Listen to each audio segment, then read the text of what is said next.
All right. And good afternoon. Let's make this quick so we can get out there and enjoy the sun a little bit. Maybe go get a Sonoran dog or two. All right. The best start to finish game this year for you guys?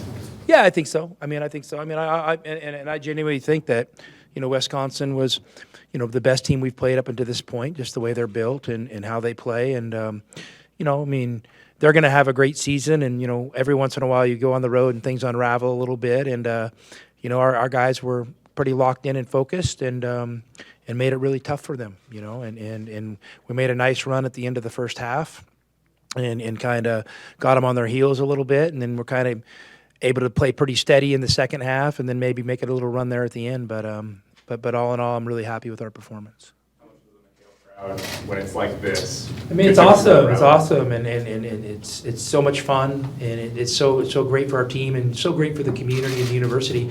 That's the standard we want. And it's not being greedy. It's just when you have an opportunity to make something special, no matter if you're a fan, a player, a corporate sponsor, whatever it is, make it special, and that's all I want.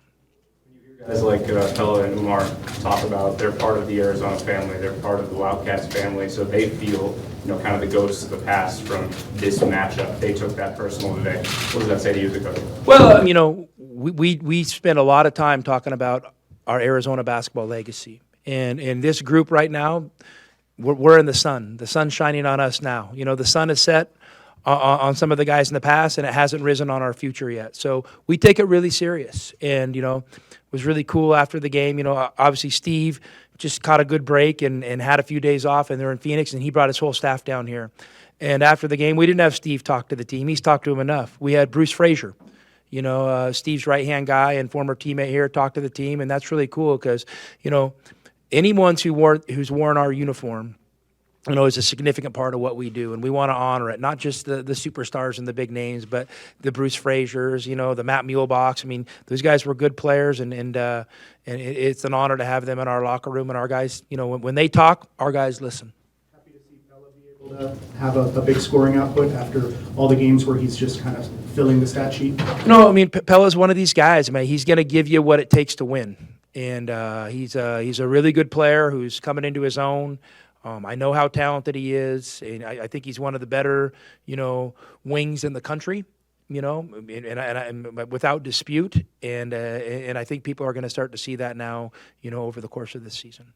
Last year, I seem to recall part of the reason he went back to the bench is he was sometimes picking up 2-foot fouls, and it was affecting him. But is it different Is he a different guy today? The way he's handling it better. He's made some adjustments. He had some foul issues in the Michigan State game, and we talked about it. He's too important to our team. Pella was a proficient charge taker, and the way they're calling the block charge now on secondary defenders, there's just not going to be as many opportunities. So, he picked up 2 charges as a secondary defender against Michigan State. Well, Pella's got to adjust to the rules, and so Pella's really smart, and he's made those adjustments. But he's an aggressive player. He's going to foul some.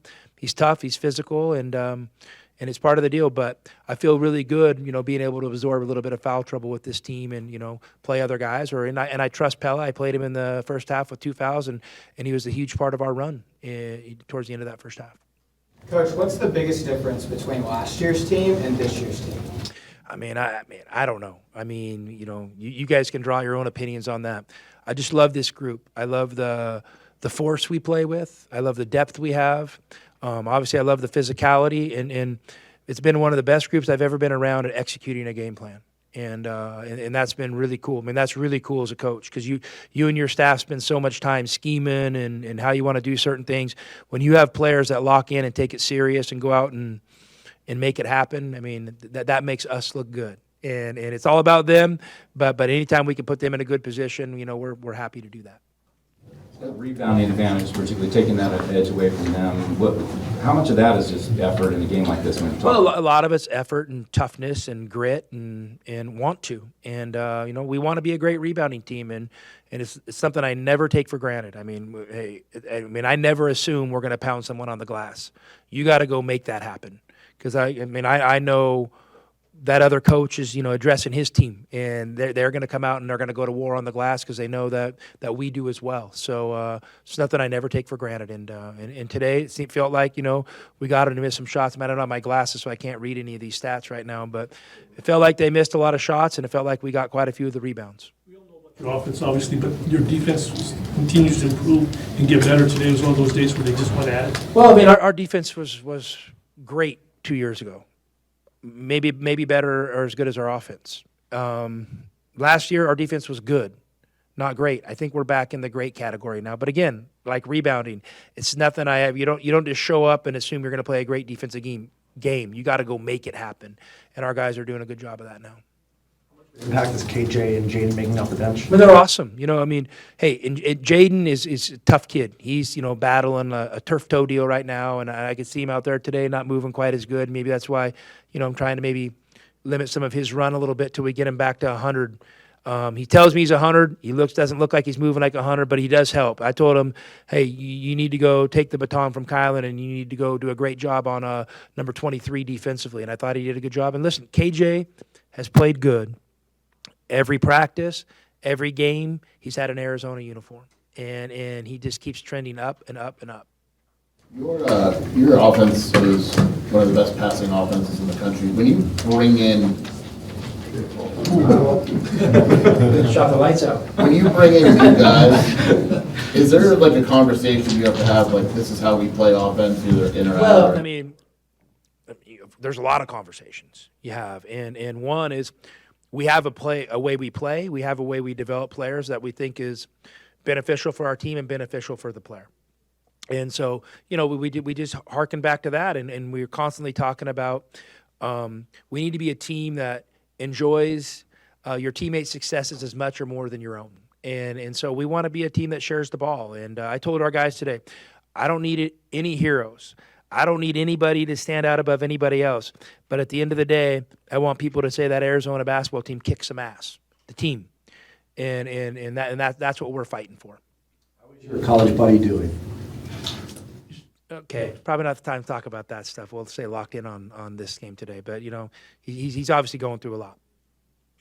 When you were asked about having the burden of the #1 ranking, you said it was wasn't much more complicated than playing really hard, playing with great passion, and playing together. How did the opponent and the crowd kind of help you to do those things? Well, I mean, obviously you bring an opponent of Wisconsin's stature in for a non-conference game, your crowd's going to be excited. I think your crowd wishes you could play games like this every day, and maybe going to the Big 12 next year, we'll play a lot of them.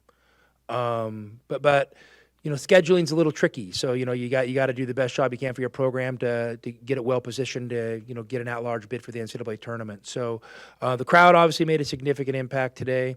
I feel like we're right where we need to be, but at the same point, the moment I leave this deal, my mind's going to start thinking about next week or things we got to get better at within our program. How are we going to scout ourselves? So what do we got to get better at? And then what do we got coming down the pipe? And that's what makes this job cool is you don't get too much time to rest on your laurels. You're on to the next one.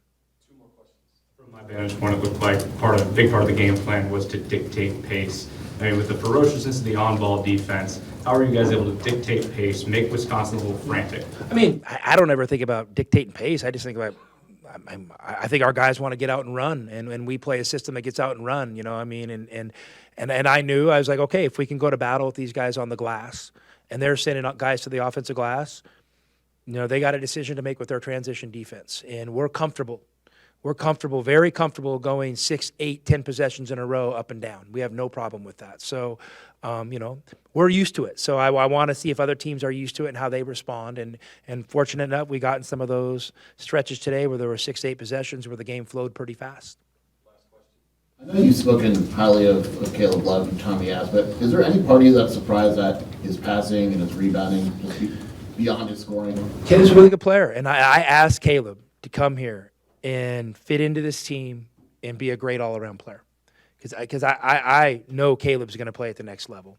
But I think Caleb can play at the next level as a guy that can do multiple things. That gives you great effort defensively. He's a really smart player.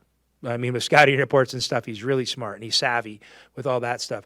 And then, now I said, ask him, hey, I think you could give more effort on the glass. He has, and I'm on him about it because we got to build that habit. Offensively, I said, hey, I'm not worried about shot attempts. I'm worried about just stacking up good, simple decisions over and over and over and over again. And he's bought into it. And now, that being said, he also has a nose and a knack for scoring the ball. So I don't want to stifle that either. So you put it all together, you got one heck of a player.